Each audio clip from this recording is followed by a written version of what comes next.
Hello great മീഡിയാസിലേക്ക് സ്വാഗതം. 12 ദിനങ്ങൾ പിന്നിടുമ്പോൾ ആസിഫ് അലി ചിത്രം അജയൻ്റെ രണ്ടാം മോഷണം എന്ന ടൊവിനോ ചിത്രത്തെ മറികടന്നിരിക്കുന്നു എല്ലാ രീതിയിലും എന്നുള്ള റിപ്പോർട്ടുകളാണ് കാണാൻ കഴിയുന്നത്. അതായത് ഓരോ ദിവസവും കിഷ്കിന്ധാകാന്ഡം എന്ന സിനിമ മികച്ച രീതിയിൽ മുന്നേറിക്കൊണ്ടിരിക്കുന്നു. ആദ്യ ദിനം വെറും 35 ലക്ഷം രൂപയോളമാണ് ട്രാക്കേഴ്സ് മുഖാന്തരം വന്ന സിനിമ ഇന്ന് എത്തി നിൽക്കുന്നത് 3 കോടിക്ക് മുകളിലുള്ള ഒരു കളക്ഷനിലേക്കാണ്. കഴിഞ്ഞ ശനി, അതായത് ഇന്നലെയും ഇന്നും 10ഉം 11ഉം 12 ദിവസങ്ങൾ നോക്കുകയാണെങ്കിൽ, വെള്ളി ശനി ഞായറിലേക്ക് കടന്നു ചെല്ലുകയാണെങ്കിൽ അജയൻ്റെ രണ്ടാം മോഷണം വെള്ളിയാഴ്ച നേടിയത് 2,78 ലക്ഷം രൂപയോളമാണ് ട്രാക്കേഴ്സ് മുഖാന്തരമായിട്ട് വന്നത്. അതേസമയം തന്നെ നമുക്ക് കിഷ്കിന്ധാകാന്ഡത്തിൻ്റെ കളക്ഷൻ വന്നിരിക്കുന്നത് നോക്കുകയാണെങ്കിൽ 2,27 ലക്ഷം രൂപയായിരുന്നു എന്നുള്ളതാണ്. 11ാം ദിവസം 741 ഷോകളിൽ നിന്ന് നമുക്ക് ARMൻ്റെ കളക്ഷൻ കാണാൻ കഴിഞ്ഞത് ഏകദേശം 2,78 ലക്ഷം രൂപയോളമായിരുന്നു എന്നുള്ളതാണ്.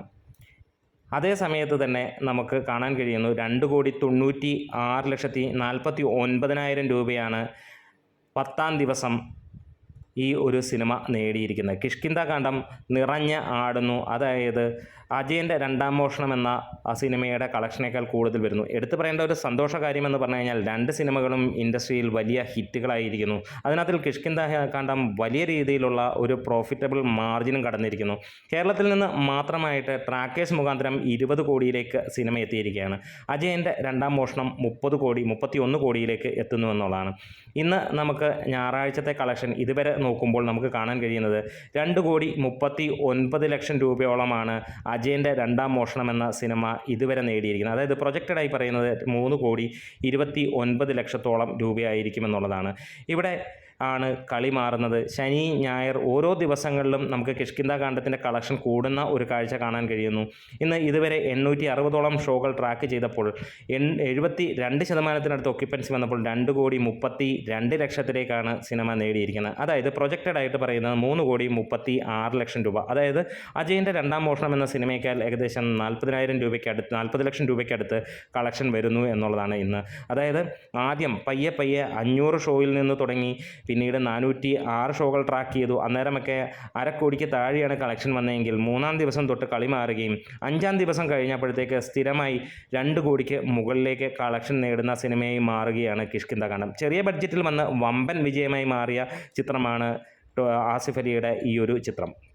മികവ് എന്നുള്ളത്, അതായത് ദൃശ്യത്തിൻ്റെ മുകളിൽ നിൽക്കുന്ന സിനിമയെന്നാണ് ഒട്ടുമിക്ക ആളുകളും പറയുന്നത്. അതിൻ്റെ 2 സിനിമകളുടെയും ഗണങ്ങൾ വ്യത്യാസമാണ്. ഒരെണ്ണം ഈ പറഞ്ഞ പോലെ നമ്മൾ 3Dയിൽ കാണുമ്പോൾ തിയേറ്റർ വ്യൂവിൽ അതിഗംഭീരമാണ് അജയൻ്റെ രണ്ടാം മോഷണം എന്ന ചിത്രമെങ്കിൽ, അതിനെ മുകളിൽ തന്നെയാണ് ജനങ്ങൾ ഇന്ന് ഹൃദയത്തോട് സ്വീകരിച്ചിരിക്കുന്ന കിഷ്കിന്ധാകാന്ഡം എന്ന സിനിമ. 2 സിനിമകളും തിയേറ്ററിൽ നിറഞ്ഞാടുമ്പോൾ ഒരു പിടി മിന്നിലേക്ക് ഇപ്പോൾ നമുക്ക് കിഷ്കിന്ധാകാന്ഡത്തിനെ കാണാൻ കഴിയുന്നു എന്നുള്ളത് തന്നെയാണ്.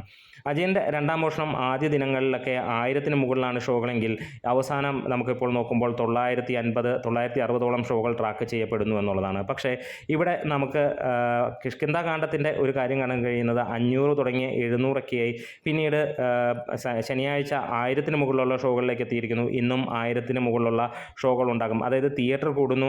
ചെറിയ തിയേറ്ററുകളിൽ നിന്ന് വലിയ തിയേറ്ററുകളിലേക്ക് സിനിമ എത്തുന്നു എന്നുള്ളതാണ്. ഒപ്പം എടുത്തു പറയേണ്ട ഈ 2 സിനിമകൾക്കൊപ്പം മറ്റുള്ള പല റിലീസുകൾ കഴിഞ്ഞ ആഴ്ച അല്ലെങ്കിൽ കഴിഞ്ഞ ദിവസങ്ങളിലുണ്ടായിരുന്നു. അതിൻ്റെയൊക്കെ മുകളിൽ തന്നെയാണ് ഈ 2 സിനിമകളും ഇന്ന് പോകുന്നത്. അതായത് ഈ ഒരു മാസത്തെ അതിഗംഭീരമായ 2 ഹിറ്റുകൾ 2024 സാക്ഷ്യം വരിക്കുന്നത് അങ്ങനെ തന്നെയാണ്.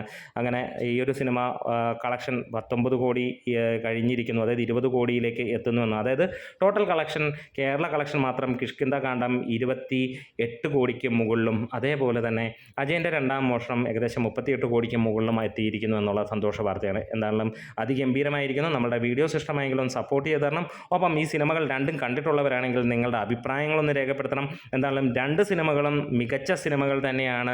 തീർച്ചയായും നമുക്ക് തിയേറ്ററിൽ പോയി ബോറടിക്കാതെ നല്ല ലെവലിൽ കണ്ടിരിക്കാവുന്ന ചിത്രങ്ങൾ തന്നെയാണ് എന്നുള്ളതാണ്. അപ്പോൾ ഒന്ന് സപ്പോർട്ട് ചെയ്ത് തരണം, സബ്സ്ക്രൈബ് ചെയ്ത് തരണം ഗ്രേറ്റ് മീഡിയാസ്.